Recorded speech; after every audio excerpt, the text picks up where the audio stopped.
Praise Lord, जय मसीह की। आइए आज की सुंदर सुबह में परमेश्वर के वचन की ओर अपने ध्यान को लगाएं। मेरे साथ परमेश्वर के वचन को निकालेगा। मेरे साथ पहला यूहन्ना अध्याय 2 और उसका वचन 12 निकालिए। यहाँ इस प्रकार से लिखा है, हे बालकों, मैं तुम्हें इसलिए लिखता हूँ कि उसके नाम से तुम्हारे पाप क्षमा हुए हैं। Praise the lord, hallelujah. परमेश्वर का दास यूहन्ना इस बात को लिखता है कि महत्वपूर्ण है कि हम इस बात को जान लें कि हमें यीशु के नाम के द्वारा पापों की क्षमा मिली है। Praise the lord, hallelujah. पापों का क्षमा, अपराधों की क्षमा क्यों आवश्यक है? कल्पना कीजिए, आप एक बस में यात्रा कर रहे हैं और आपके पांव से किसी को चोट लग गया, आपके पांव से किसी को ठोकर लग गया। आपने तुरंत कह दिया सॉरी, बहुत नम्रता, बहुत अदब के साथ कहा कि माफ़ कीजिए भाई साहब, गलती हो गई। मैं समझता हूँ शायद मामला वहाँ पर समाप्त हो जाएगा। पर यदि वो आपके पांव से चोट लग जाए और आप मुस्कुराएं तो निस्संदेह वहाँ पर लड़ाई और झगड़े होंगे। यानी आपके माफ़ी मांगने से क्या वो दर्द कम हुआ? क्या वो चोट ख़त्म हुआ? क्या वो तकलीफ जो से हुई, क्या उसे कहीं पर कोई राहत लगी? नहीं। परंतु जब आप माफ़ी मांग लेते हैं, आप रिश्तों को सुधार लेते हैं। फिर वो जिसे चोट लगी, जिसने हानि उठाया, जिसने पीड़ा को सहा है, वो अपने हृदय से आपको क्षमा कर देता है। बाइबल कहती है प्रेम बहुत से अपराधों को, बहुत से पापों को ढांप लेता है। Praise the lord, hallelujah. प्रभु के लोगों, एक अंश अगर आप परमेश्वर के वचन में देखें, मत्ती के सुसमाचार अध्याय 9 वचन 5 में आपको एक व्यक्ति के बारे में जानकर बड़ा ताज्जुब होगा। ये झोले का मारा हुआ व्यक्ति है, लकवा पैरालिसिस स्थिति है।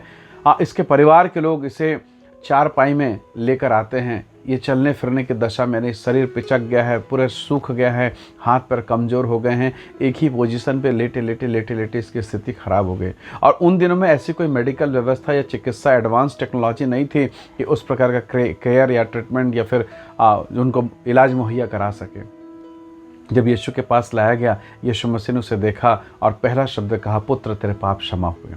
जो विद्वान वहाँ बैठे थे, शास्त्र ज्ञाता बैठे थे, उन्होंने कहा कि आपको सीधा चंगा कर देना चाहिए, क्षमा करना तो परमेश्वर का काम है। परंतु यीशु मसीह ने सबसे पहले चंगा नहीं किया, क्षमा किया। Hallelujah, praise the Lord. और यीशु ने कहा, पुत्र तेरे पाप क्षमा हो गए, उठ, अपनी खाट उठा और चल। प्रभु के लोगों, वो बिस्तर न जाने कितने साल से वो बिस्तर पे पड़ा था। आज वो बिस्तर जो उसे कभी उठा कर चलते थे, आज जो बिस्तर को उठा के चल रहा है, क्योंकि पापों की क्षमा हो गई है। Hallelujah, praise the Lord. मेरे और आपके जीवन में पापों की क्षमा बहुत आवश्यक है। कई बार हमारे जीवन में पाप बने रहते हैं, अधर्म बने रहते हैं, श्राप बने रहते हैं, और इस कारण परिस्थितियां हमें उठने नहीं देती, चलने फिरने नहीं देती, वरन हम सब कुछ सही होने के बावजूद हमारे काम बेकार हो जाते हैं। पैसा आता है पर ठहरता नहीं है, आशीषें आती हैं चली जाती है। हग्गाई नबी की किताब 1:5 में लिखे तो लिखा, बहुत खाते हो पेट नहीं भरता, पीते हो परंतु प्यास नहीं बुझती, कमाते हो पर धन ठहरता नहीं है। कितनी अद्भुत चीज़ें हग्गाई नबी की किताब अध्याय 1 वचन 5 और 6 में लिखा है। परमेश्वर के लोगों, पाप की क्षमा बहुत महत्वपूर्ण है। इसलिए यीशु ने भी इसके महत्व को सिखाया। चंगाई से पहले पापों की क्षमा, वेदी में आने से पहले अपने भाई के साथ मेल मिलाप, क्षमा कर लेना। कितनी बार हम अपने हृदय के किसी कोने में कड़वाहट और बुराई को रखे रहते हैं। हम संगति में हैं, हम परमेश्वर की उपस्थिति में हैं, पर कहीं ना कहीं हमारे भीतर में एक हृदय के कोने में एक भाव है कि मैं उसे कभी क्षमा नहीं करूँगा, मैं उससे कभी नहीं मिल सकता। कितने कड़वाहट हमारे भीतर में है। परमेश्वर के लोगों, अगर ये कड़वाहट रहेगा, हमारा काम सफल नहीं होगा। हम वेदी पर आएंगे, परमेश्वर में ग्रहण नहीं करेगा। एक स्त्री है, एक पापनी स्त्री, जिसके बारे में परमेश्वर के वचन में अगर आप पढ़ें, लूका 7 अध्याय 48-48 वचन में आपको पता चलेगा। इस वचन में यहाँ पर लिखा हुआ है, एक पापनी स्त्री है, व्यभिचारिणी स्त्री है, जटामासी का बहुमूल्य स्त्री लेकर आती है। और यीशु मसीह उस समय एक फरीसी के घर में है, ज्ञानी, गुणी, ज्ञानवान, बुद्धिमान, परमेश्वर का जन। परंतु वो महिला आकर यीशु के पाँव को अपने आंसुओं से भिगाती है, बालों से पोंछती है, पश्चाताप करती, रोती, क्षमा मांगती। यीशु ने उसे उठाकर कहा, बेटी तेरे पाप क्षमा हो गए। हालेलुया। पाप क्षमा हो जाना अर्थात परमेश्वर के साथ फिर से संबंध का स्थापित हो जाना, फिर से मेल मिलाप स्थापित हो जाना। और बाइबल परमेश्वर के वचन में लिखा है, रोमी की किताब अध्याय 6 वचन 23 को पढ़ें तो लिखा है, पाप की मजदूरी मृत्यु है। यानी जब आप पाप करते हैं, जब आप बुराई और अधर्म और गलतियां करते हैं, तो वो आपके जीवन में मृत्यु को लेकर आता है। फिर आपके हाथ के काम सही नहीं होंगे, रिजल्ट बिगड़ेगा, नाश हो जाएगा, परिस्थितियां बिगड़ती चली जाएंगी और आपको समझ में नहीं आएगा क्यों ऐसे हो रहा है। पर उसी वचन में लिखा है, परंतु परमेश्वर का वरदान हमारे प्रभु यीशु मसीह में अनंत जीवन है। मेरे प्रिय भाई बहनों, जब हम परमेश्वर के राज्य में आते हैं और कहते हैं कि प्रभु मेरे पापों को क्षमा कर, जवानी के अधर्मों को मिटा। दाऊद कहता मेरे मेरे पापों को क्षमा कर प्रभु।